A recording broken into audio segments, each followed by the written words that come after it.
Hello everyone, it's great to have you on my channel, and if you're a subscriber, it's great to have you back.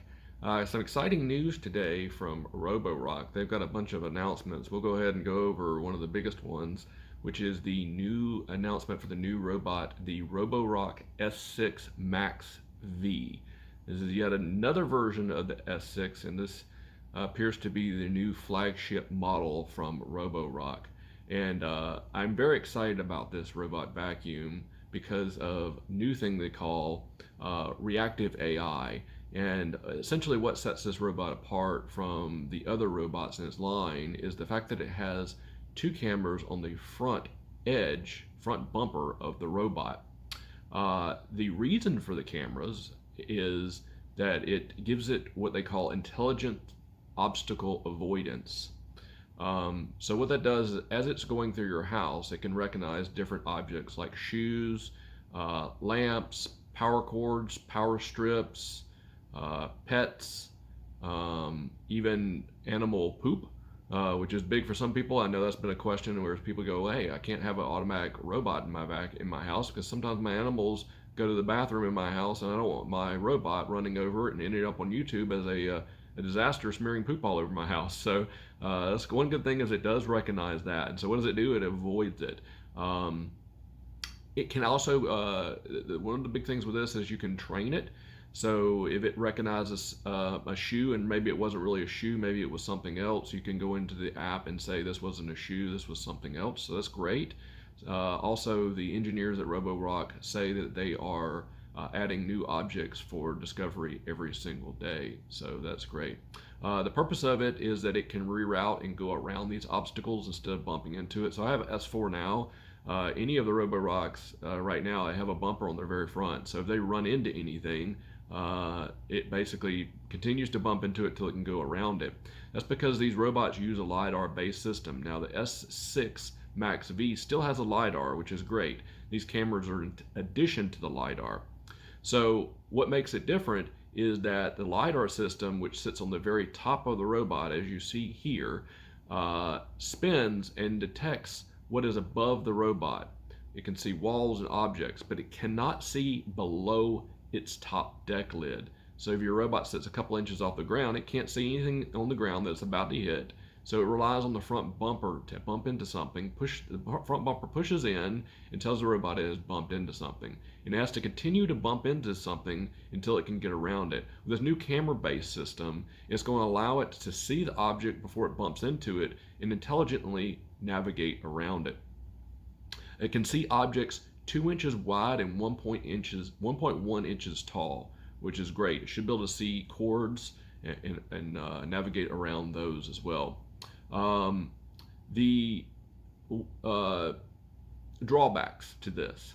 Some people may say that privacy is a concern. Now, they have addressed this, and they do say that nothing is stored in the cloud, that the images that are stored are just for training purposes, and as soon as they're captured, recognized, and then immediately deleted, nothing's stored on the device. It's just temporary, and nothing is sent up through the internet to the cloud. Some people may still have a concern about this with a camera on a robot running all around the house. They don't have a way to cover up the front camera. Honestly, the reason you buy this is for the front camera. So if privacy is a concern, I would suggest looking at the S5 Max or even the S6. Now this is really an S5 Max just on steroids. We'll get into that, the specs a little bit more, but just think of S5 Max as far as the capability with the front camera, dual camera mounted on the front of it, because that's essentially what it is. There are some benefits besides the front camera. We'll get into that just in a second.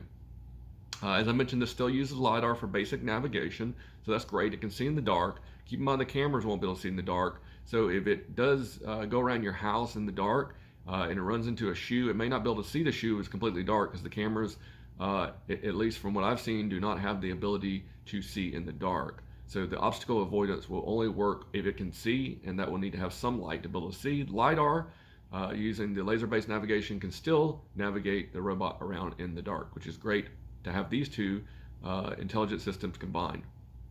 Now, another big thing is that most of the Roborocks with the LiDAR systems have had 2,000 pascals of suction power. That's been the standard. My S4 has 2,000 pascals of suction power, S5 Max, and the S6 do. This one now has 2,500 pascals of suction power, which is 25% more than the other robots from Roborock. So that's a welcome change. That means that you should be able to get a little bit better performance out of it as far as suction.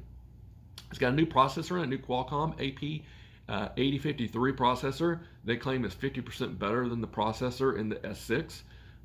So that's probably to help with the processing of the AI from the front camera is my guess, but that's also very good. Multi-floor support. This one's going to come out of the box with multi-floor support up to 4 floors. It means if you have a multi-story house, it will automatically support multiple floors and multiple maps because of that. So that's great right out of the box. The water container for mopping. It does have the mopping feature just like the S5 Max, where it is electronically controlled water flow, has a 297 milliliter water container. It also has the ability for you to set no mop zones and also scheduled mop zones. So you can schedule certain areas to go out and mop during different times of the day, and you can also say, don't mop here. Maybe you have a rug in the middle of a hardwood floor and you want to set that zone as do not mop on there, just to make sure the robot doesn't accidentally start mopping your carpet. You can also set that. Roborock claims it will clean 200 square meters. It'll mop 200 square meters before returning back to the dock. That's approximately a little over 2,000 square feet, so that's pretty impressive. I assume that's based on the water level and the battery, the combination of those two. Dustbin size is largely unchanged from the other Roborock S4, S5 Max, S6 at 460 milliliters. On the top deck of this guy, we got 3 buttons.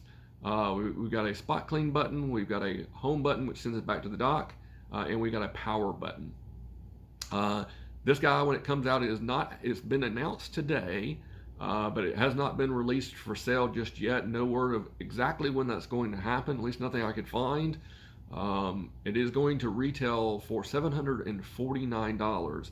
So that puts it right in line with the competition from D-Bot that has the front-facing AI camera. One difference between this and the D-Bot and a couple of other robots that have cameras on the front allow you to actually use your app to see what the robot sees when it's going around your house. Now you could use this to keep an eye on things when you're away from home or just as a novelty item, but right now Roborock does not support the view of what the camera sees through the app while it's vacuuming your house. Maybe that'll be a future release from Roborock and a firmware update. We'll just have to see, but for right now, that feature is not available in the Roborock. So pricing wise, this one puts it at about $150 more than the S5 Max. So for $150 more, what are you getting for that $150? Well, you're getting the newest and latest and greatest from Roborock. You're getting 25% more suction power. You're getting all the same features as S5 Max. And in addition, you're getting the navigation ability of the reactive AI from the front-facing cameras. So that's a pretty big deal for $150. If it was me and I was getting ready to purchase an S5 Max, I'd probably hold off and take a look at this guy. And for $150, I do believe that while that is a steep price to pay for something, I do believe that it is worth it over the S5 Max. If you want to save a little bit more money, you may want to look at the S6, which is $50 cheaper than the S5 Max. Sometimes it can be found on sale for less than $500, or take a look at the older S5, which also mops. If you don't need the mopping functionality, then definitely take a look at S4. It's an excellent robot. As you can see, my reviews, I'll link to those in the description. My reviews for the Roborock S4. I've been really impressed with that robot. All right, so that's news for today. If you are interested in getting the new Roborock S6 MaxV, drop a comment below. Tell me what you think about it. And make sure you subscribe to my channel for new updates to this guy, and hopefully I'll be getting my hands on it pretty soon. All right, everyone, take it easy. Have a good one.